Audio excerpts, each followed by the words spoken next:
ختم رسالت کے نیچے 6 نبیوں کا درجہ جو کیا کہلاتے ہیں؟ اولو العزم۔ اولو العزم نبی صاحب شریعت، صاحب کتاب، صاحب معجزہ، تمام کی تمام اس کے اندر یہ صفات موجود ہوتی ہیں۔ ان میں سے ایک کون ہے؟ جناب موسیٰ علیہ السلام۔ یعنی اب جناب موسیٰ کے درجے سے اوپر نبوت میں اگر کوئی درجہ باقی ہے تو وہ کون سا باقی ہے؟ ختم رسالت کا۔ نبوت میں جناب موسیٰ سے اوپر کا باقی کوئی اور درجہ باقی نہیں ہے۔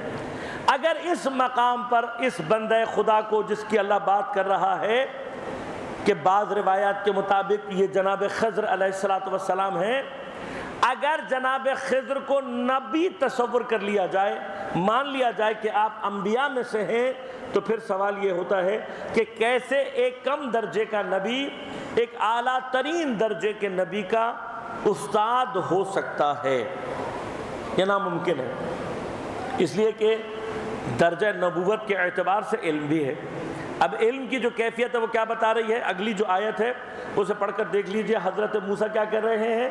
آپ مجھے تعلیم دیں تاکہ میرے اندر رشد پیدا ہو سکے۔ آپ مجھے تعلیم دیں تاکہ میرے اندر کیا پیدا ہو سکے؟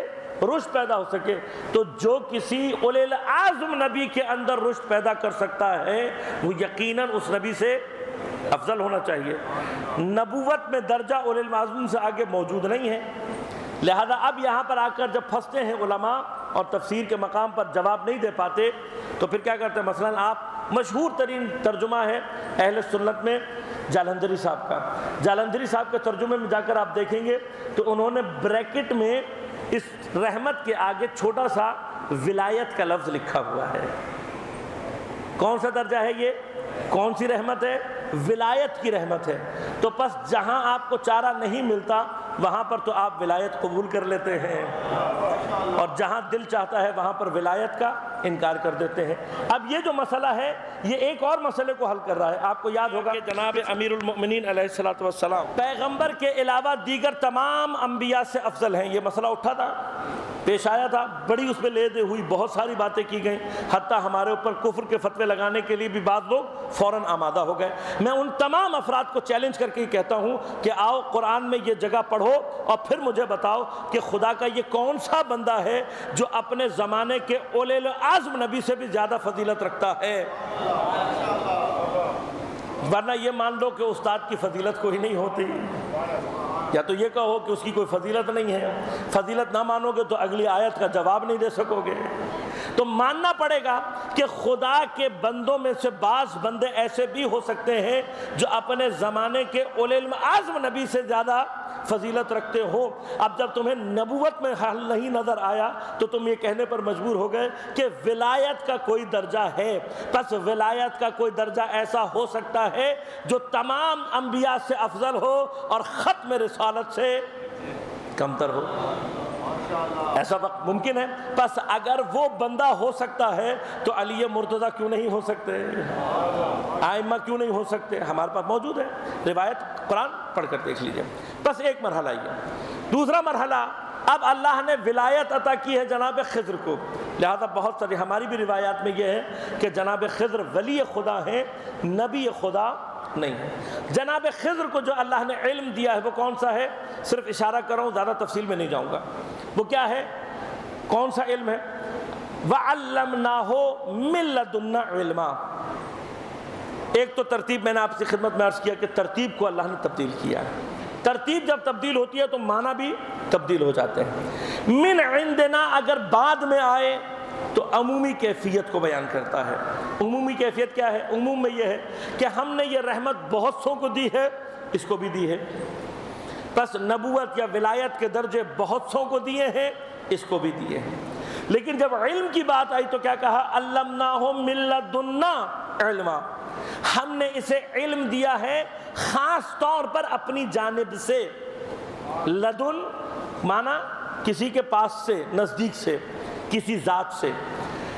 ہم نے علم دیا ہے اس کو اپنی ذات سے۔ دیکھیے اگر اللہ تعالیٰ یہ کہہ دیتا وَعَلَّمْنَاهُ، ہم نے اسے تعلیم دی ہے، تب بھی جملہ کامل تھا، اس لیے کہ تعلیم کسی یقیناً علم کی دی جاتی ہے، علم کا لفظ ذکر کرنا یہاں ضروری نہیں تھا۔ لیکن حکیم کا کلام ہے علمناہ من لدنا علما، کوئی خاص علم کون سا؟ وہ علم کہ جو اللہ کے نزدیک سے دیا جائے۔ اسی اعتبار سے علم کی ایک قسم علماء بیان کرتے ہیں جو کیا کہلاتا ہے؟ علم لدنی۔ کون سا علم کہلاتا ہے؟ علم لدنی۔ علم لدنی کی کیا کیفیت ہے؟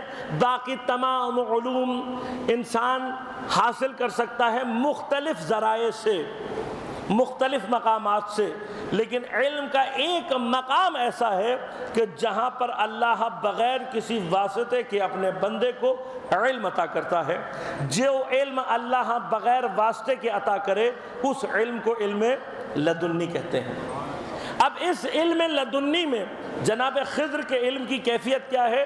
امام نے فرمایا کہ علم دو طرح کا ہے، ایک علم علم ما کان کہلاتا ہے اور ایک علم علم ما یکون کہلاتا ہے۔ ما کان وہ علم ہے جو گزشتے کا علم ہے، جو گزر گیا، ماضی کا علم ہے۔ ما یکون آنے والے کا علم ہے، جو ابھی آیا نہیں ہے۔ ایک بحث چھوٹی سی ہے، میں صرف اشارہ کروں گا، تفصیل میں نہیں جاؤں گا کیونکہ اگر تفصیل میں جاؤں تو بحث طولانی ہو جائے گی۔ غور کیا ہے کہ وقت اور زمانہ کیا چیز ہے؟ غور کیا آپ نے کبھی کہ زمانہ کسے کہتے ہیں، وقت کسے کہتے ہیں؟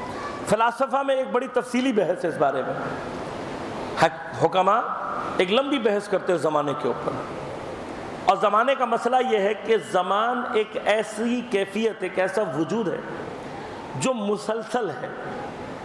آپ کسی ایک جگہ پر انگلی رکھ کر یہ نہیں کہہ سکتے کہ یہ زمانہ ہے، کیونکہ جہاں آپ انگلی رکھ رہے ہوں گے یا وہ گزشتہ ہوگا یا آنے والا ہوگا۔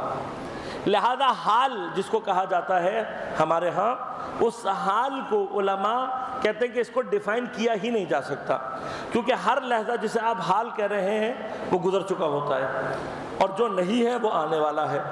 لہذا یہ جو گزشتہ اور آنے والے کے درمیان کی کیفیت ہے، صرف اسے حال کہا جاتا ہے۔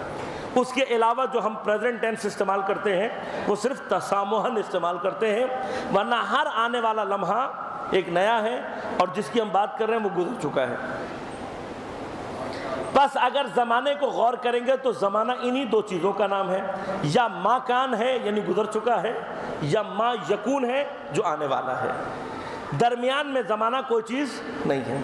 تو ما کانا جو چیز گزر چکی ایک علم وہ ہے، اور ما یکون جو آنے والی ہے۔ حضرت خضر علیہ السلام کی جو ولایت ہے وہ ما یکون پر ہے۔ ما یکون کی وجہ سے ابھی جو چیز پیش نہیں آئی لیکن علم رکھتے ہیں کہ یہ پیش آئے گی، اس علم کی بنا پر پہلے عمل کرتے ہیں۔ تینوں واقعات یہی ہیں نا، ابھی ظالم بادشاہ آیا نہیں ہے، کشتی میں سوراخ کر دیا۔ اب میرے اور آپ کے لیے یہ سمجھنا مشکل ہے، کیوں؟ اس لیے کہ مجھے اور آپ کو جس شریعت کے تحت تابع کیا گیا ہے اس کا تعلق ما کان سے ہے۔ جب تک ہو نہ جائے ہم عمل نہیں کر سکتے۔ لیکن اللہ کے کچھ بندے ایسے بھی ہیں کہ جن کا علم، کیوں؟ اس لیے کہ کون سا علم ہے؟ اللہ کی جانب سے ہے یہ علم۔ جب علم اللہ کی جانب سے ہو تو اس حد تک یقینی ہو جاتا ہے کہ ابھی پیش نہیں آیا لیکن یہ جانتا ہے کہ پیش آئے گا، اور اگر میں نے یہ کام نہیں کیا تو یہ چیز اسی طرح سے پیش آئے گی جس طرح سے علم میں بتائی گئی ہے۔ لہذا یہ ما یکون کا علم۔ بچے کو قتل کر دیا، ابھی اس نے کوئی گناہ انجام نہیں دیا۔ دیوار کو کھڑا کر دیا جبکہ ابھی تک مرحلہ نہیں آیا۔ لہذا یہ سارے کے سارے علم، ساری کی ساری کیفیت کس کی ہے؟ ما یکون۔ اور حضرت موسیٰ علیہ السلام کا اس علم پر صبر نہ کرنا یہ بتلا رہا ہے کہ اس علم کی کیفیت ما یکون کی کیفیت، ما کان کی کیفیت سے زیادہ شدید اور افضل ہے۔ بس اس کا معنی یہ ہوا کہ علم ایسا بھی ہوتا ہے جو پروردگار کی جانب سے خاص ہو، من لدنا، علم لدنی۔